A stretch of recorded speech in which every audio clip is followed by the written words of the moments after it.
أول كلمة نحب نقولها هي كلمة الفراق. أي حد بيفارق حد طبعا بيحصل أي مشكلة بتقابله.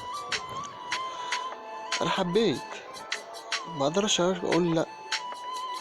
حبيت بس قرصت على نفسي اليومين إن أنا ما أقدرش أشوفها ولا أسمع صوتها.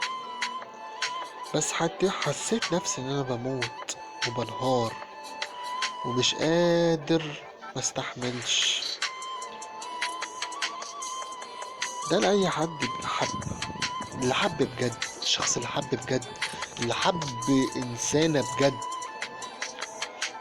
ده غير الشخص اللي بيحب حاجة ومش عارف يتمناها، مش عارف يقولها، مش عارف يقولها إن هو حب الشخص ده ومش قادر يبعد عنه.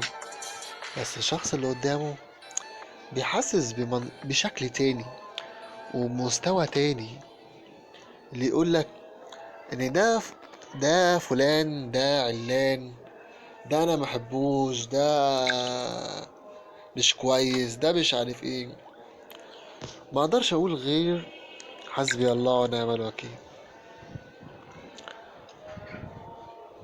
اقول رسالة ياما حصلت لحد انا اعرفه، رسالة حلوة قوي بتعرفني الوحش من الحلو، تعرفني الحلو اللي قدامك على شخصيته، على طبعه، على كلامه الحلو، على ذكرياته لما يغيب عنك تفتكر ذكرياته الحلوة. تمام. من زمان وانا صغير مدرس عمل معايا حركة، يعني كان بيضرب كتير وبيضرب على حاجة أنا عملتها، أنا غلطت فيها، حاجة أنا غلطت فيها. تمام.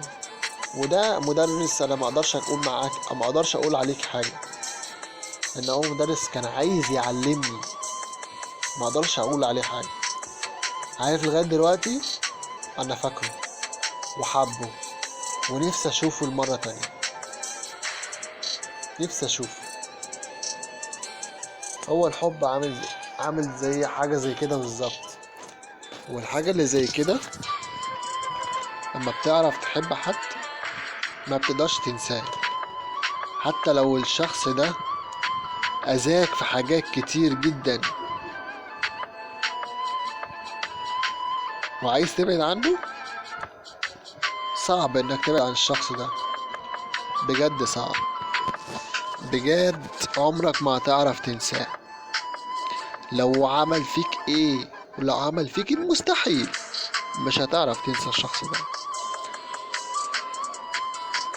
رسالتنا من الحب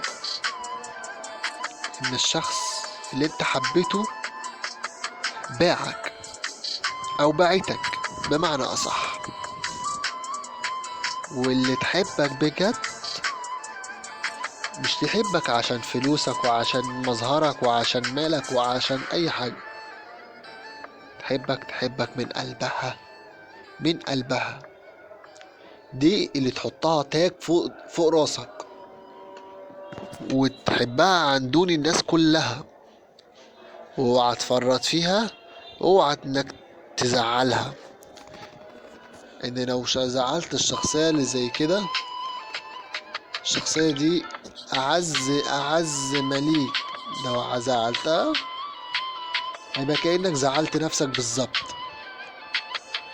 لو عملت حاجة في نفسك هتبقى بتحبك ومش قادرة تعمل لك المستحيل عشان حبيتك. افهم بقى، افهم، حباك مش عايزة تبعد عنك عشان حبيتك بجد. واللي تحب بجد ما تقدرش تنسى، ما تقدرش تنسى الشخص اللي حبيته.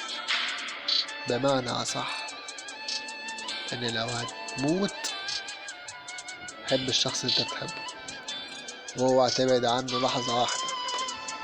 لو في اي مستحيل يبعدك عنه، لا انت تمسك بيه، اتمسك بالشخص ده وما تبعدش عنه. ودي تبقى نهاية رسالتنا التانية. وعايزين نقول لكم كلمة حلوة عشان نختم بيها الحلقة التانية. انا في ناس كلمتني وفي ناس طبعا زي ما قلت لكم في الحلقة الاولى، في ناس كلمتني وحابة ان انا اكلمها واحكي قصتهم. ماشي، بس طبعا دي اسرار مش هينفع ان انا احكي قصتهم قدامكم. وان شاء الله هكلمهم واعرف منهم تفاصيل. ولو حد بيشوفني لاول مرة ما ينسانيش اللايك وسبسكرايب ويفعل زر الجرس عشان اوصلكم كل جديد. واتمنى من ربنا تنزلوا تحت في الكومنتات وتصلوا على النبي عليه الصلاة والسلام. شكرا لكم، ختمنا الحلقة.